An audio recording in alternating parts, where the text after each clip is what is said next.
3, 2, 1. 7 things you probably didn't know you need to know. I'm Jamie East and this is the Smart 7. Good morning, it's Wednesday the 27th of May and it's Sunscreen Day, and a big happy birthday to Paul Gascoigne, Andre 3000 and Jamie Oliver.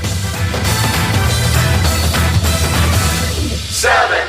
Coronavirus continues to spread as case numbers exceed 5.5 million worldwide, and there have now been over 350,000 deaths. There are worrying signs of a new outbreak in South Korea, and Brazil continues to set new records for the number of daily cases. In the UK, the Dominic Cummings not going scandal continues to rumble on. Boris is due to appear before the Commons Liaison Committee later to answer questions, as more than 35 Tory MPs have called for Durham to do one, and Junior Minister Douglas Ross resigned. Michael Gove drew the ministerial short straw and was sent to speak to Kay Burley yesterday on Sky News, and it went about as well as you might expect. What is the government advice? Well, I think that different people will take different steps in order to make sure that their eyesight is properly addressed. What's the government advice? Well, we advise people, obviously, to seek medical advice. So it's not to get in a car and drive half an hour with your 4-year-old strapped in the back. 6. In the US, Twitter has finally taken action to deal with some of the utter nonsense that Donald Trump tweets. He's been busy the last few days tweeting and retweeting a totally baseless story about the death of a woman in 2001 and trying to suggest a prominent journalist murdered her. The woman's husband and family have been pleading with Trump and with Twitter to stop. He hasn't, and now Twitter have started to flag his tweets with a blue exclamation mark and a link to fact check. The first one they tagged was a lie about mail-in ballots being fraudulent, which is just not true. Of course, he's taken the whole thing very well. Unfortunately, there's no way to stop him saying things like this at yesterday's press conference. I don't use insulin, should I be? Huh? I never thought about it. But I know a lot of people are very badly affected, right? Unbelievable. And know for the record, you shouldn't just take insulin or Dettol or hydroxychloroquine. It must be a nightmare on the weekly shop. 5. America's going back to space with plans for a launch from Florida this afternoon. It's a joint venture between NASA and SpaceX and marks the first proper launch from US soil since the end of the Space Shuttle program in 2011. NASA guy Jim Bridenstine, his mum married Frankenstein, is very excited about it. You can watch the launch on NASA's social platforms from about 9:30 p.m. The only downside is Trump will be there to watch and claim the credit too. This is a unique moment where all of America can take a moment and look at our country do something stunning again. And that is launch American astronauts on American rockets from American soil. 4. If you love clay-faced loons Wallace and Gromit, you're going to love this. It's called The Big Fix-Up. It's the duo's first foray into augmented reality, and they're running a recruitment drive to get people involved. By heck, Gromit, these job orders are really taking the biscuit. To the spick and span mobile.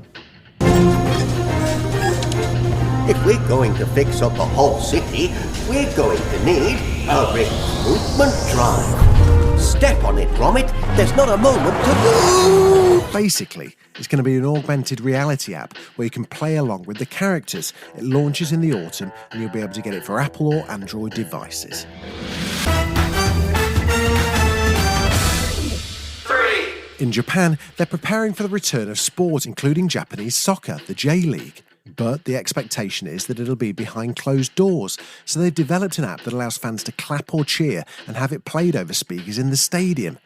Japanese lady over there, can you explain? Remote Cheerer, powered by Sound UD, is a system to send support remotely, made for anyone who cannot visit a venue due to responsibilities such as childcare or hospitalization, those living in distant places or overseas, or simply those who enjoy public viewing or live streaming at home, possible by using a device such as a smartphone.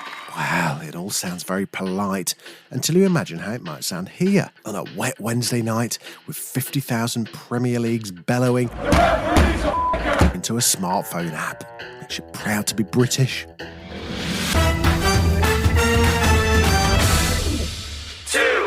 The bears are back? What? Yes, after last week's candy-stealing bear, they've upped their game. This bear tries to steal a Mercedes in North Carolina. There was a bear in the car. No, he's right here he's in the driveway. So the bear got in Lucas's car. The door? Bear, go home. Are you sure you locked the door? Oh, he's coming back for seconds. Run down and close your door. He's inside the tree. Oh, there he is. Hey! Don't go back to the car. Don't fuck up the Mercedes. Oh, shit. Oh, shit! Oh, what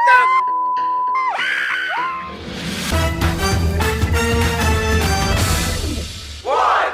Cuddly Toy by Roachford became iconic as Alan Partridge's theme tune, and Roachford himself turned up to perform it for Gary Barlow's crooner sessions. So the question is, do you want to hear Gary Barlow ruin a classic? Cause my only joy is a cuddly toy waiting for me when I get home, yeah. And what I need is a girl like you to call my very own. So you gotta feel me, baby. Feel for me, baby. You really gotta feel me, baby. Feel for me, baby. You gotta feel me, baby. Feel for me, baby. Oh, give me some love. Take it away, girl. Yeah. Come on. Your fog lamps are on.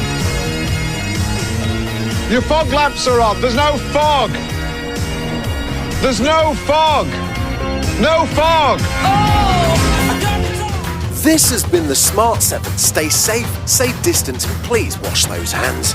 We are on Alexa now. You can enable the Smart 7 and add us as a flash briefing.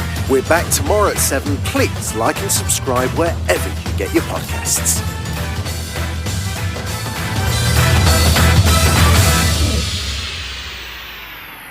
Rule of 3. Where people who make funny stuff talk about something funny that they love. Because I remember as a kid thinking that's a really good old-fashioned gag, but it's also nasty. The actual VHS, this is clearly sufficiently important to me that this went to house moves as well. There is that joy and that slight fear as well about who's going to say what. Everything from Airplane to Bottom. From When Harry Met Sally to The Muppets. Trying is good, aiming high is good, being ridiculous and not being afraid of failure is good. I think that joke is so fucking funny. Again, I just think this is hysterical. It's beautiful stuff. Rule of 3 from Great Big Owl.